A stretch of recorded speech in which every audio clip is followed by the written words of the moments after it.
This PowerPoint is a brief training in regards to the Carmel Clay School Restraint and Seclusion Policy. This training is not meant to be exhaustive.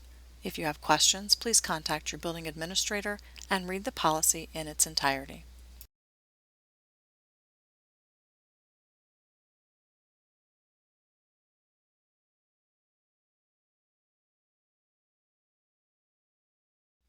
This policy can be found on the district website. Under the School Board drop-down, select Policies and Bylaws, then select Policies. The Restraint and Seclusion Policy is Policy 5630.01 and is found in the Students section of the Policies.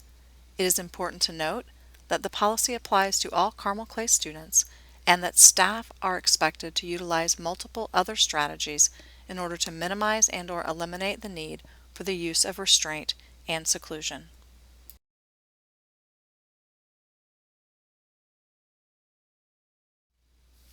Restraint is defined as physical contact between a school employee and a student in which the student is an unwilling participant and is restricted from moving all or part of his or her body. It is important to note what is not included in the definition of restraint on this PowerPoint slide. Indiana Code and Carmel Policy are both clear that chemical and mechanical restraints are not allowed in school and will not be used.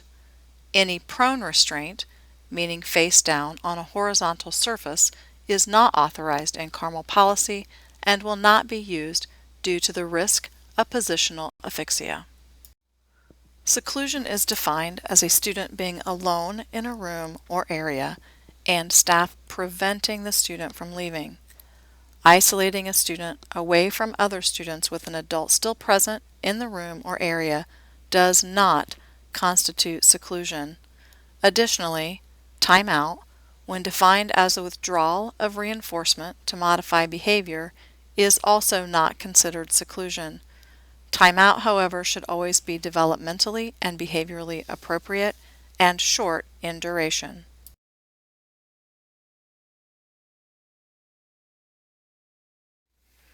The use of restraint is a last resort measure after all other methods of de-escalating a situation have failed. Restraint is only used when there is imminent risk to the acting out student or others. Verbal aggression and threats are not considered imminent risk, and the destruction or damage of property is also not considered imminent risk. Many questions arise in regards to the destruction of property and safety of students, and no policy can fully address all situations. If a staff member feels that a student or other students and staff are at imminent risk due to the destruction of property, for example, a student is attempting to put their hand through a glass door, then staff present make that decision in the moment. Meaningful discussion can and should be had at the building level about students who are prone to behavioral outbursts in order to minimize or eliminate the need for restraint in a situation where a student is a danger due to property damage or destruction. Seclusion is also a last resort measure to be used when a student's behavior presents imminent risk of injury to the student or others, and the risk can be diminished if the student is in a safe environment away from others. Seclusion should only be used as long as is necessary and should be discontinued as soon as the student is no longer an imminent threat, as opposed to some arbitrary amount of time. It is imperative that during seclusion, staff must be able to see, hear, and communicate with the student at all times. Additionally, the student needs to be allowed to use the restroom if requested, with escort, and have a drink of water if requested.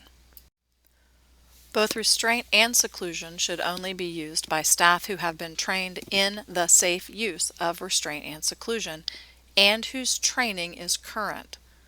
Training opportunities can be found on Moodle in the CPI folder.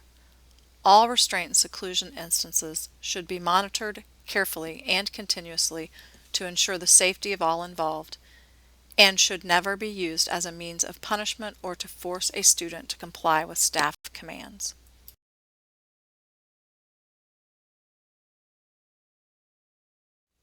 There is a very important reporting component in regards to restraint and seclusion, and every incident must be recorded and then reported. Indiana Code and Carmel policy both require the student's parent or guardian be notified of a restraint or seclusion verbally on the same day of the incident. Reporting forms should be turned in as soon as possible to the personnel listed in this slide. Thank you for your time. Should you have additional or more specific questions about restraint and seclusion in Carmel Clay schools, please speak with your building administrator.